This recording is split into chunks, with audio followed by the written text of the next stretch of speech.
Особенности развития систем образования и повышения качества образования арктических регионов страны сегодня обсуждают на самых разных площадках, от уровня муниципальных поселений до Совета Федерации и Федерального собрания. Одно из таких обсуждений с помощью конференц-связи с участием заместителя министра просвещения Российской Федерации Екатерины Толстиковой состоялось 17 ноября в Якутске. Межведомственная рабочая группа по вопросам координации мер поддержки образования коренных малочисленных народов Севера, Сибири и Дальнего Востока России обсудила ключевые проблемы в образовании. Айсен – первый ребенок из Оленька, который поступил в международную арктическую школу. Вместе с мамой мечтали, что мальчик будет учиться именно здесь. Я подумал сначала, что я не попаду, но удивительным образом я попал. Это словами не описать. Как все дети должны полюбить эту школу. Тут все это есть, готовят очень вкусно. Современная школа открылась в этом году. Любимыми предметами у Айсена сразу стали технология и литература.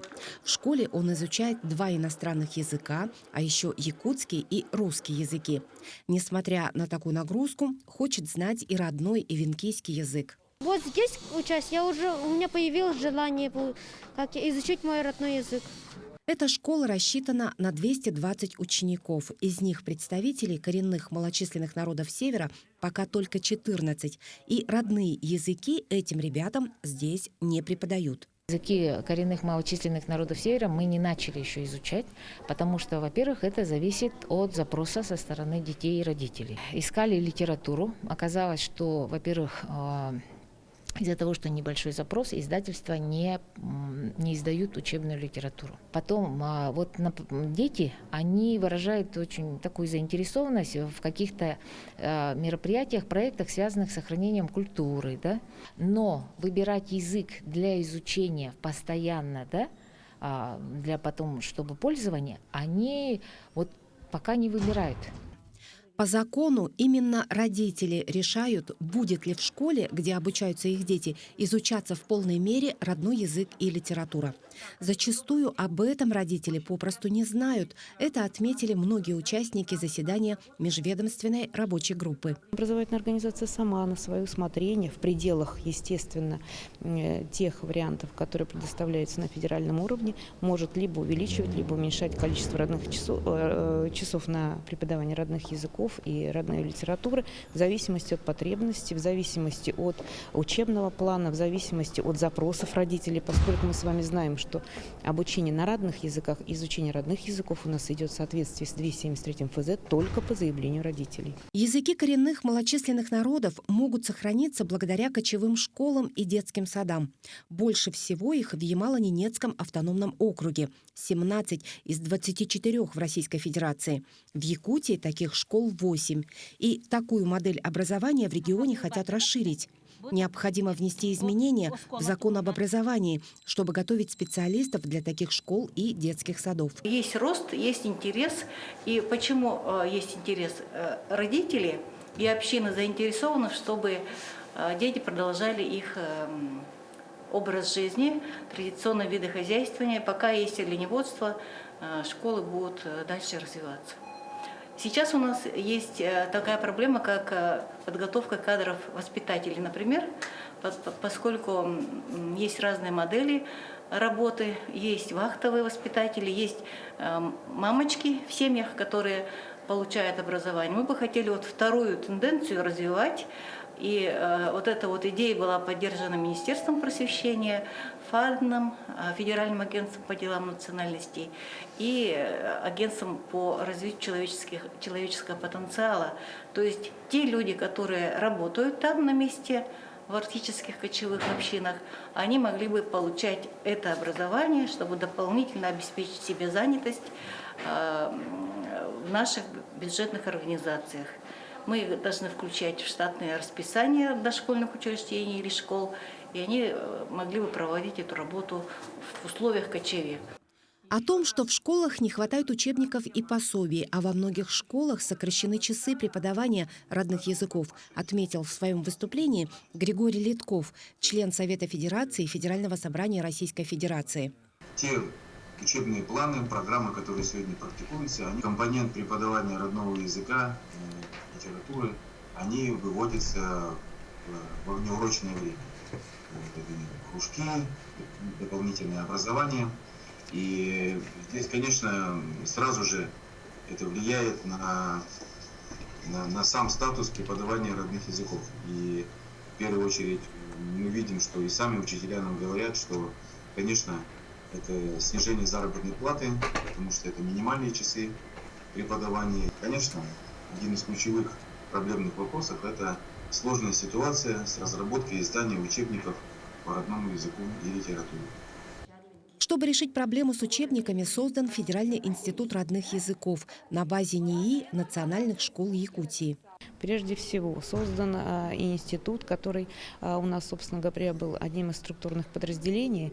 Сейчас этот институт родных языков будет федеральным, и там будет сосредоточена вся работа по поддержке родных языков, в том числе языков коренных малочисленных народов Севера, Сибири и Дальнего Востока, в который войдет как структурное подразделение и институт Саха-Якутии, институт национальных школ Саха-Якутии, который в том числе будет заниматься и проблематикой коренных малочисленных народов Севера, Сибири и Дальнего Востока. Это прежде всего и лаборатория кочевых школ, которая была и будет она существовать, и выпущены методические рекомендации по обучению детей, которые вместе с родителями ведут кочевой и полукочевой образ жизни.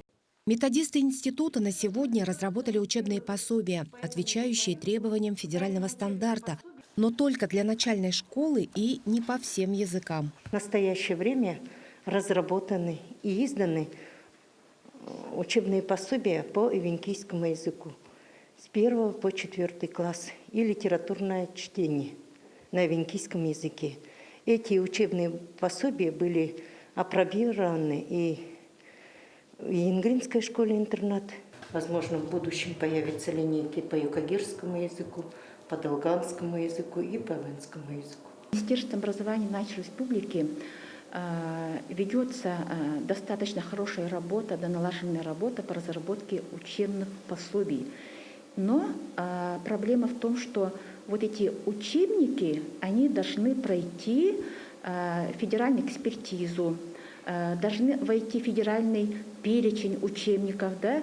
А для того, чтобы туда войти, должна быть полная линейка с 1 по 6 классы или с 5 по 9 классы.